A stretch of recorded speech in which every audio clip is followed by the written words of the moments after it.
In 2024, I first came across keyboards from a brand called Melgeek, and I instantly fell in love with their design choices. From that moment, I really wanted to test one of their keyboards in the future. And now, in 2025, I finally got a chance the Melgeek Made68 Pro Plus.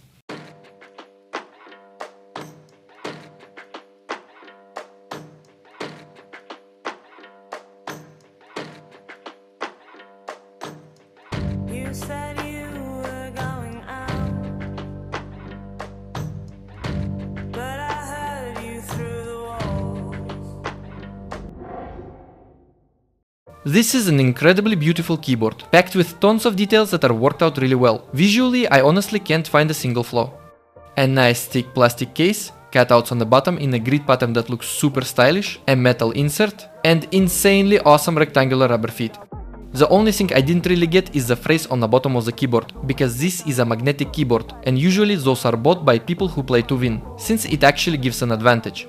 I get that it's more about the company's philosophy, coming from fellow keyboard enthusiasts just like us, but it still feels a bit off for a magnetic board. Anyway, I'm starting to nitpick too much, so let's move on. The color scheme here is just insane. A white case, black matte aluminum inserts, and transparent black ABS keycaps with a slightly textured surface. All of this makes using the keyboard feel absolutely amazing. And of course, the main thing that grabs everyone's attention is the light panel. First of all, it looks insanely beautiful, and at night it's ridiculously convenient. Everything is perfectly visible, and using the keyboard becomes pure pleasure. The bundle may not be super packed, but it's definitely nice. You get a keyboard, some cute B stickers, a solid puller, a good branded cable, and a few extra cute keycaps. There are no extra switches in the box, which feels a bit odd in 2025, but honestly, that's not a big deal. In games, it performs flawlessly, no key sticking, no ghosting, everything feels precise and stable. Rapid trigger works perfectly, with a minimum actuation point of 0.01mm, which by now has pretty much become the standard among magnetic keyboards, since almost every brand lists the same number. Whether that's actually real is another question, because you're unlikely to notice any difference between 0.01 and 0.1mm. Let's take a look at the software and see how it all works. By the way, the software itself looks nice and clean, not overloaded, which I really appreciate from Melgeek. The first page here, you can rebind the keys to pretty much anything, the options are endless. The second page is light and cool, fun, lots of settings, but let's move on. And then there's the super key page, which is really interesting.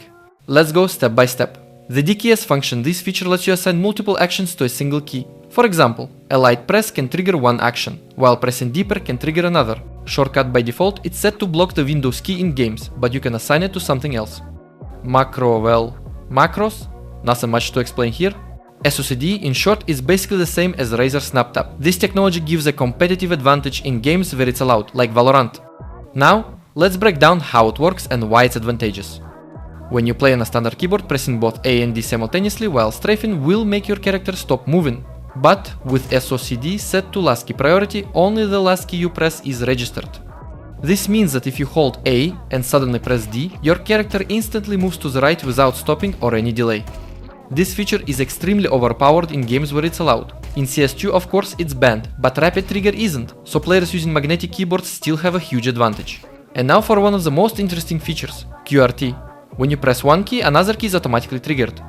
For example, when you press the A key, after you release it, the D key is instantly pressed automatically. It's easier to show this in chat than in-game, because in-game it's not as visually obvious, but the effect is real.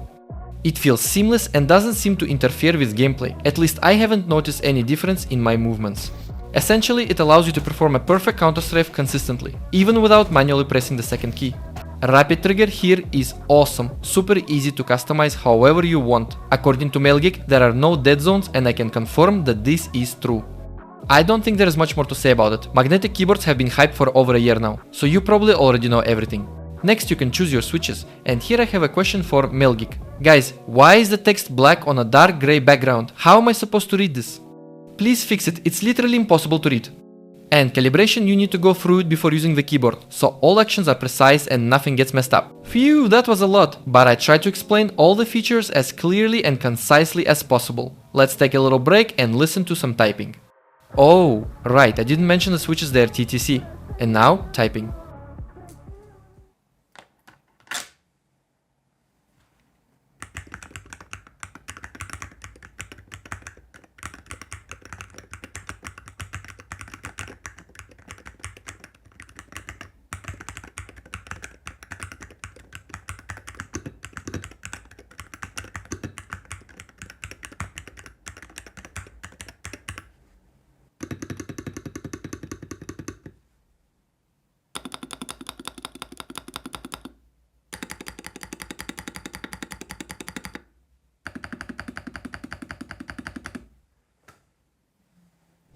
Well, I think I've covered basically everything there is to know about this keyboard. I really loved it, it left me with super warm impressions and I had an absolute blast using it.